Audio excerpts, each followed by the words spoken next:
My wife publicly announced she was upgrading in our favorite restaurant. I walked out in silence, changed the locks, denied a cosign, and won freedom.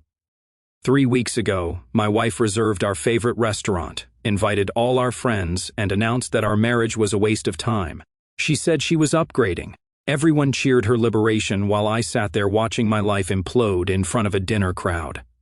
But let me back up a little. We had been married for 6 years. Not perfect, but I thought we were solid. Sure, we had our rough patches like any couple, but nothing that screamed divorce court. She had been distant for a few months, working late, going out with girlfriends more often. Classic signs, right? But when I would bring it up, she would flip it around, make me feel like I was being paranoid or controlling. The restaurant thing came out of nowhere. She told me she wanted to have dinner with our friends at Antonio's, the Italian place we went to for our anniversary every year. She said it would be nice to get everyone together since we had not seen them in a while. I thought it was sweet. Shows you how naive I was. I should have known something was up when I walked into that private dining room. The way everyone looked at me like they were watching a car accident in slow motion. They all knew. Every single one of them knew what was coming except me. She waited until after the appetizers, stood up with her wine glass like she was giving a toast. I actually smiled, thinking she was going to say something nice about us, maybe announce a vacation we were planning or something. Instead, she cleared her throat and said, "I wanted you all here tonight because you are my closest friends, and I needed witnesses for what I am about to say." Her voice was steady, rehearsed. This was not spontaneous. This was planned, calculated. Marriage has been a complete waste of my time. I have spent 6 years of my prime trying to make something work with someone who just does not get it. I am done settling. I am done pretending. I am upgrading. The silence lasted maybe 3 seconds. Then our friend from college started clapping, then another. Then the whole table erupted in applause like she had just announced she was curing cancer. They were actually cheering for the end of my marriage like it was some kind of victory. She looked right at me with this smile I had never seen before. Cold, satisfied, like she had just won a game I did not know we were playing. I could have made a scene, could have stood up and demanded answers, could have asked why she needed an audience to destroy our marriage, could have pointed out that she had just humiliated me in front of people I considered friends, but I did not. I took off my wedding ring, placed it on the table next to my untouched pasta, and walked out. No words, no drama, no giving her the reaction she was clearly expecting. The silence I left behind was more powerful than anything I could have said. The applause died immediately. I heard chairs scraping against the floor as I reached the door. Probably people realizing they just participated in something pretty messed up. I drove home in complete quiet. No radio, no phone calls, no processing what just happened. Just silence. When I got to the house, I went straight to the garage, grabbed some boxes, and started packing her stuff. Not out of anger, just practicality. If she was upgrading, she would need her things for wherever she was going. She came home around midnight, probably expecting to find me drunk or crying or begging for explanations. Instead, she found her clothes neatly folded in boxes by the front door. "We need to talk," she said. I looked at her for a long moment, then went upstairs to bed. I had work in the morning, and talking was not going to change what happened at that restaurant. She had made her choice in front of an audience. Now she could live with it. That was 3 weeks ago. 3 weeks of absolute silence between us while she has been staying at her sister's place. 3 weeks of her trying to reach me through friends, through family, through text messages I do not respond to. And now she needs something from me. Something she cannot get from all those friends who cheered for her liberation. Funny how that works. The first few days after the restaurant incident were interesting. Word travels fast in our social circle, and apparently the narrative being spread was not quite matching what actually happened. According to the version making its rounds, I had stormed out in a rage. I was painted as the angry, controlling husband who could not handle his wife's independence. Some even suggested I had been holding her back for years. My brother called me on the second day. "What the hell happened at Antonio's? Everyone is saying you lost it and made a scene." I left my ring on the table and walked out. "That is it." "That is it? You did not say anything?" "Nothing." He was quiet for a moment. "That is actually worse for her. You know, she was probably expecting you to explode so she could justify the whole thing." He was not wrong. The silence was driving her crazy. I could tell from the messages she kept sending. First, they were defensive, explaining why she had to do it that way. Then they turned apologetic, saying maybe she could have handled it better. Then, angry, accusing me of being immature for not responding. I deleted every single one without reading past the first sentence. Her sister showed up at my office on day 4. Professional building security at the front desk, and she somehow convinced them to let her up. I was in the middle of a client meeting when my assistant knocked on the door. "Sir, there is a woman here who says it is urgent family business."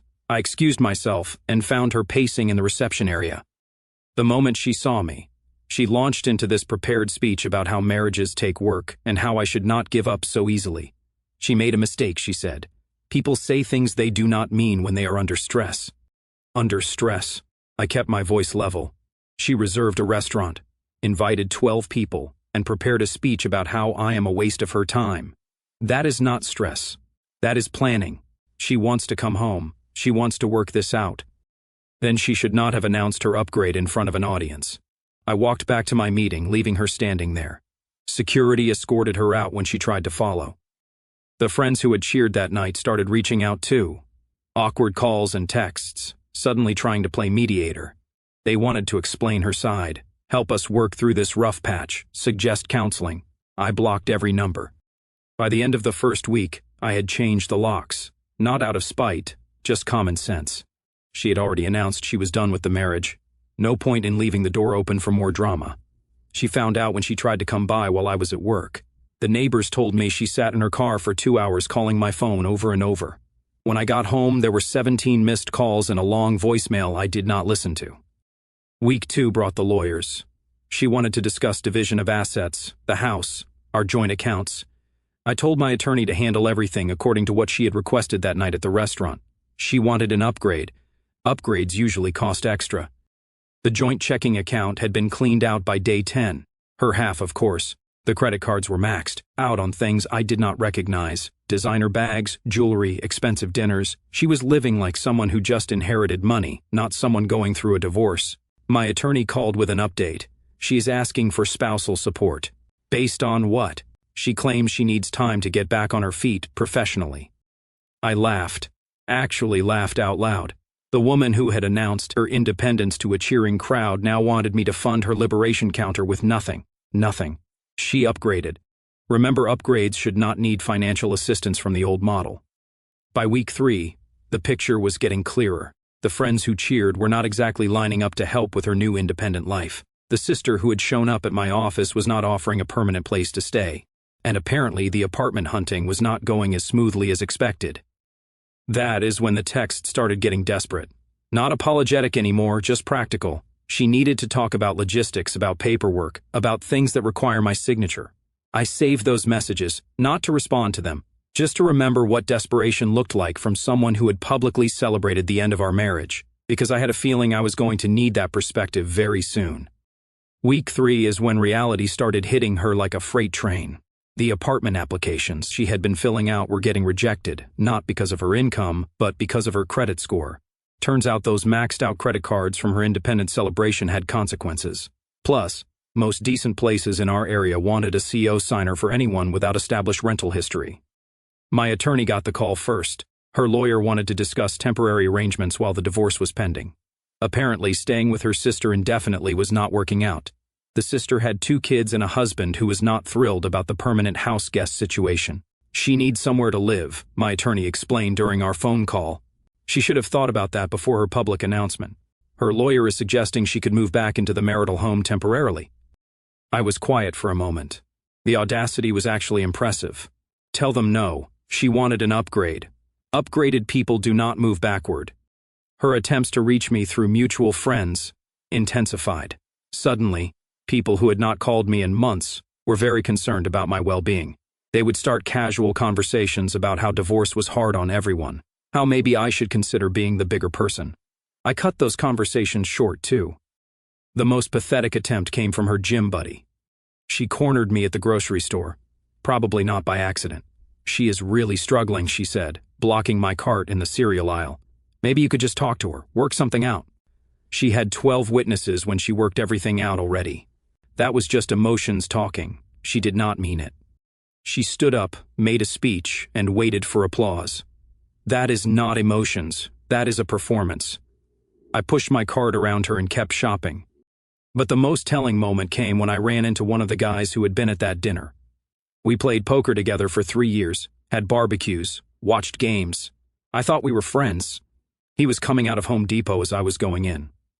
I could not avoid the conversation. "Hey man, how are you holding up?" "Fine." "Look, about that night." He shifted uncomfortably. "Maybe we should have said something. It was pretty awkward." "Awkward enough to stop clapping?" He did not have an answer for that. "You want to know the truth?" I said. "You did me a favor, all of you. I got to see exactly who was in my corner when things got tough." That weekend, her desperation reached a new level. She showed up at my gym, not to work out, just sitting in the parking lot when I came out. She followed me to the gas station, staying 2 cars behind like some kind of amateur private investigator. When I got home, she was parked across the street. I waved at her through my window and closed the blinds. The really interesting part was watching her social media evolution. The first week had been all about independence and new beginnings. Inspirational quotes about knowing your worth and not settling, pictures of expensive dinners and shopping trips. By week 3, the posts were different. Subtle hints about how hard change could be. Photos with captions about true friends showing their colors during difficult times. The comments were getting fewer and less enthusiastic. Her sister called my work again, but this time, security was ready for her.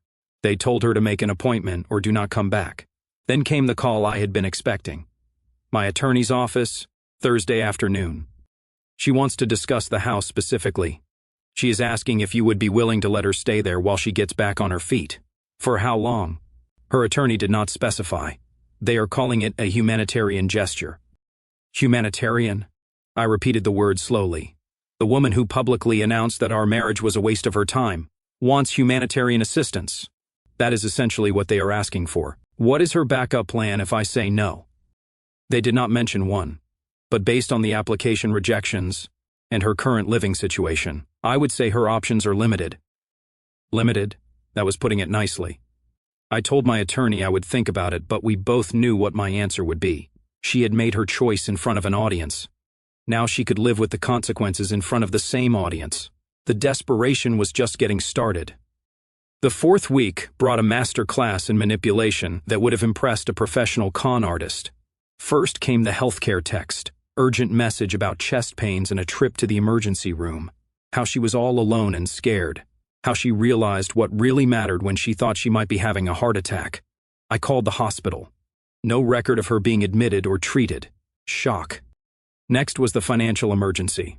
Her car had broken down and she did not have money for repairs. She was stranded. Could not get to work, could not look for apartments, just needed a small loan to get back on her feet. I checked social media. She posted photos at a wine bar with friends just hours before the supposed breakdown. The car looked fine in the parking lot behind her.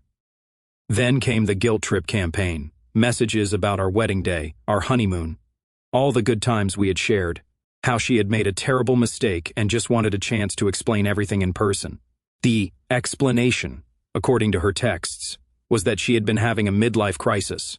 The restaurant speech was her way of asking for space to figure things out, not actually ending the marriage. The friends misunderstood her intentions. She never meant for it to sound so final. Creative, I had to give her that. When subtle manipulation did not work, she switched tactics. Friday night, she showed up at my house with takeout from our favorite Thai place, just stood on the porch with bags of food, ringing the doorbell every few minutes for an hour. I ordered pizza and watched Netflix while she performed for the neighbors. Saturday brought reinforcements. Her mother showed up, which was interesting since the woman had barely spoken to me in 6 years. Suddenly, I was the son she had never had. And could not I find it in my heart to forgive one terrible mistake? She has always been impulsive, her mother explained through the door. You know how she gets when she is overwhelmed enough to reserve a restaurant and invite 12 people to watch her announce my inadequacy. Her mother did not have a good response for that either. Sunday was the religious angle.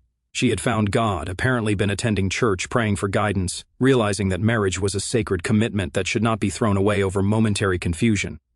The same woman who had called our marriage a waste of time was now invoking the sanctity of marriage. By the following Tuesday, the story had evolved again. Now she was claiming temporary insanity, the stress of her job, our relationship issues, family problems I had never heard about before. She was not thinking clearly that night at the restaurant. Her lawyer actually tried to use this in their communication with my attorney. Temporary diminished capacity due to emotional distress. My response was simple. If she was mentally incompetent when she made that speech, then she is mentally incompetent to sign legal documents now. We should wait until she is declared fit to make decisions. That argument disappeared quickly. Wednesday brought the threat phase. If I did not start communicating, she would have no choice but to take more aggressive legal action. She would fight for half of everything, including my retirement accounts and the business assets I had built before we even met. Thursday, the threats were replaced by promises. If I would just meet with her, she would sign whatever I wanted. No spousal support, no claims on my assets, clean break. She just needed one conversation to explain everything. Friday was back to desperation. She was going to lose her job if she did not find stable housing soon. Her performance at work was suffering because of the stress. Her sister was threatening to kick her out. She had nowhere else to go. The weekend brought the final card in her deck. Mutual friends staging an intervention. 4 people showed up at my door Saturday morning. People I'd known for years, acting like I was the one with the problem. She made one mistake, they said. Everyone deserves a second chance. She has learned her lesson. You are being cruel by ignoring her. Marriage is about forgiveness.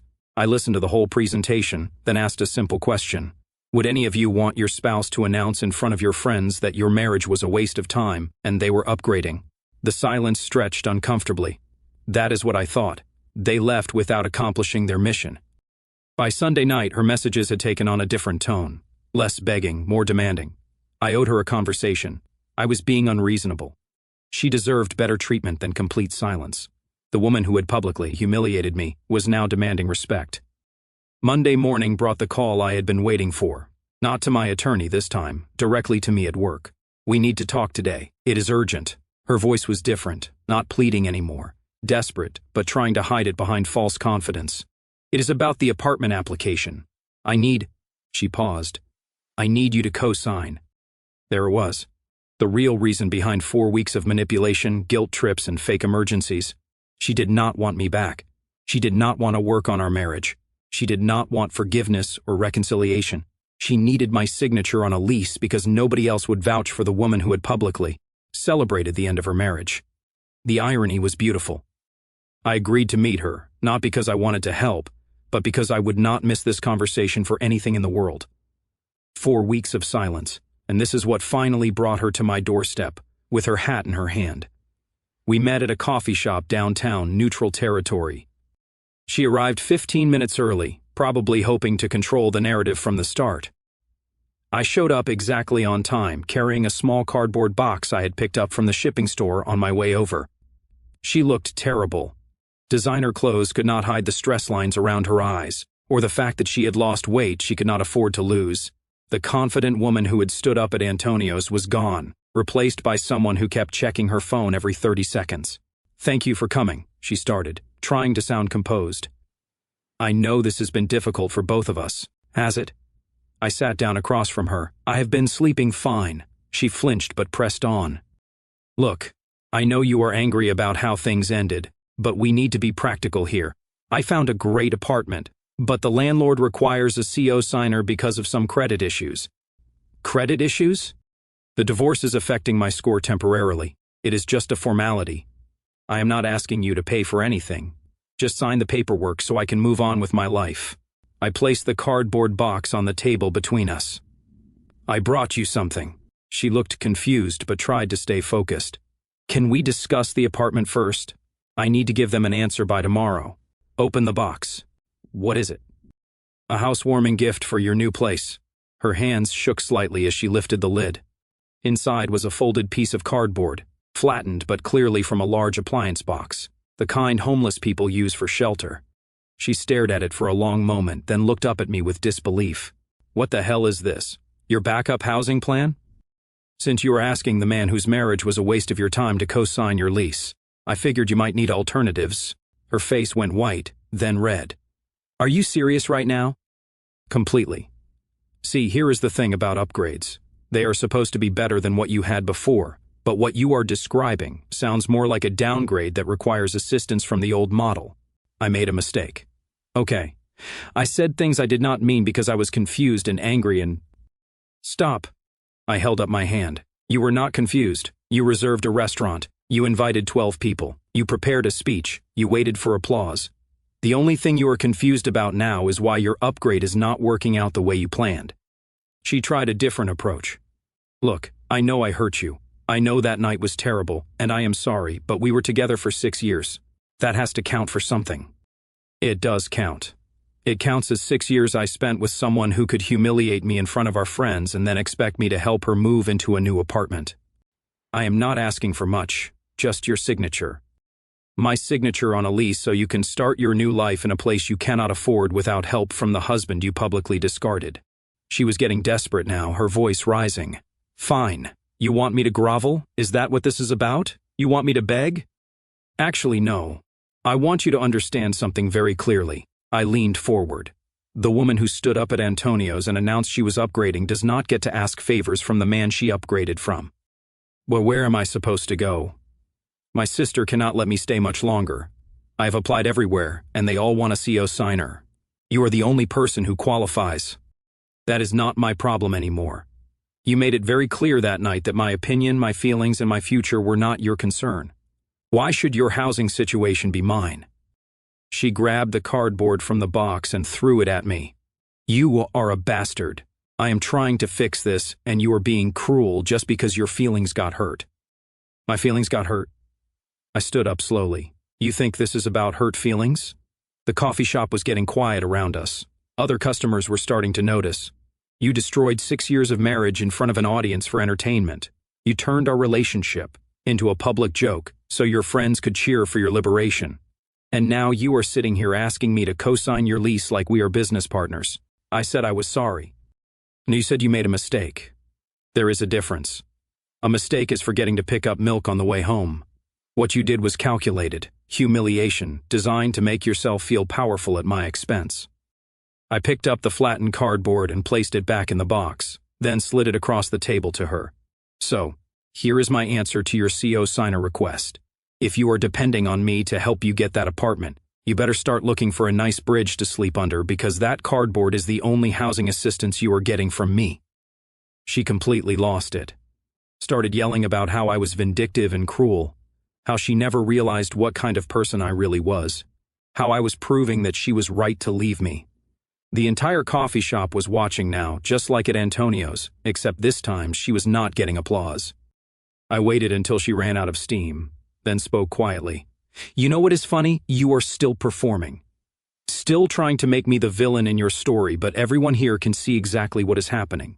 The woman who publicly celebrated her independence is melting down because her ex-husband will not help her pay rent. I stood up and dropped a 10 on the table for my coffee. Summa dimina frene para simper. Your place is on the street, not next to me. You did me an enormous favor with that declaration of yours at the restaurant.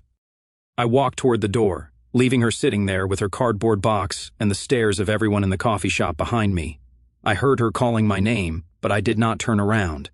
The upgrade she had announced to 12 people had officially been downgraded to a cardboard box and a reality check, exactly what she deserved. That was 2 months ago. The divorce was finalized last week. Clean, simple, no drama. She did not get spousal support, did not get half my assets, did not get anything except her personal belongings and the reality check she had been avoiding. Turns out when you publicly announce your marriage is worthless in front of witnesses, those witnesses become very useful in court proceedings. My attorney had a field day with the testimony from that night at Antonio's. As for where she ended up living, well, let us just say it was not the upgrade she had in mind. Her sister kicked her out 2 days after our coffee shop meeting. Something about not being able to handle the drama anymore. Cannot imagine why. She found a studio apartment in the worst part of town, the kind of place that does not require CO signers because they are desperate for anyone who can fog a mirror. No doorman, no amenities, bars on the windows. Her social media posts about independence and new beginnings stopped completely after she moved in there. The friends who cheered for her liberation at the restaurant. Funny how quickly that support evaporated when she needed actual help. Turns out applauding someone's decision is a lot easier than dealing with the consequences of that decision. I heard through the grapevine that she tried reaching out to some of them for a place to stay, maybe a CO signer for a better apartment. The same people who celebrated her freedom suddenly had very full guest rooms and very complicated financial situations. My life, on the other hand, improved dramatically. The house is peaceful now. No more walking on eggshells. No more analyzing every conversation for hidden meanings. No more wondering if I am somehow failing as a husband because nothing I do seems to make her happy. I redecorated the entire place. Got rid of the furniture that came with baggage and bought exactly what I wanted. The living room has a massive sectional that is perfect for watching football. The garage is organized like a showroom. The kitchen has every gadget I have ever wanted but could not justify buying. Work is better too. Funny how much more focused you can be when you are not constantly stressed about what kind of mood your wife will be in when you get home. My productivity shot up and I got a promotion 3 weeks after the divorce was final. Started going to the gym regularly, something I had let slide during the last year of our marriage. Lost 15 pounds, gained back muscle definition I had not seen in years. Feel better than I have in a decade. The really satisfying part is how word spread about what actually happened at Antonio's. The true version of events, not the spin she tried to put on it. People talk, and eventually the real story comes out, especially after the coffee shop incident. Turns out several people recorded her meltdown on their phones. Amazing how quickly viral videos spread these days. She became a local cautionary tale about burning bridges and expecting people to help you rebuild them. I ran into one of her friends last month, someone who had been at that dinner. She actually apologized for clapping that night, said she got caught up in the moment and did not think about how it must have felt from my perspective. We thought she was just being dramatic, she admitted. Nobody expected her to actually follow through with leaving, but you all cheered anyway. She did not have a good answer for that. 2 weeks ago, I started dating again. Nothing serious yet, just coffee dates and dinners with women who appreciate a man who knows what he wants and does not tolerate disrespect. It is refreshing to have conversations with people who do not see relationships as power struggles to be won. The contrast is stark. These women listen when I talk, contribute to conversations, instead of just waiting for their turn to speak, show genuine interest in my thoughts and opinions. Everything that had been missing from my marriage for the past 2 years. I heard she has been trying to date too, but apparently it is not going well. Hard to build trust with someone new when your dating profile has to explain why you are divorced and why your ex-husband will not even speak to you. Plus, word gets around in a small community. Men talk to each other, and the story of the woman who humiliated her husband in public tends to make the rounds. Not exactly the kind of reputation that attracts quality partners. The best part of all this is the peace. No drama, no manipulation, no walking into rooms and wondering what I did wrong this time. No more being blamed for her bad moods, or her career disappointments, or her general dissatisfaction with life. I wake up every morning in a house that belongs entirely to me with plans that do not require anyone else's approval, surrounded by things I chose because I like them, not because someone else thought they looked good. The wedding ring I left on that table at Antonio's is still sitting in my jewelry box, not because I am sentimental about it, but because it is a reminder of what happens when you let someone treat you like you are disposable. She taught me an invaluable lesson that night. Even though it was not the lesson she intended to teach, she showed me exactly what I was worth to her, and more importantly, she showed me what I should be worth to myself. Never again will I accept being someone's backup plan. Never again will I tolerate being disrespected in public or private. Never again will I make myself smaller so someone else can feel bigger. The woman who announced she was upgrading ended up with the biggest downgrade of her life. Meanwhile, the man she thought she was leaving behind actually did upgrade, just not in the way she expected. I upgraded to a life without her in it. Best decision I never had to make. She handed me my freedom on a silver platter at Antonio's that night, even though she thought she was taking it away. Turns out the only person who got liberated that evening was me. Our story has come to an end. If you have made it this far, how about subscribing to our channel? It helps us immensely. I have selected 2 other videos for you that I am sure you will enjoy. Feel free to click on them. I will be waiting for you in the next story. See you soon.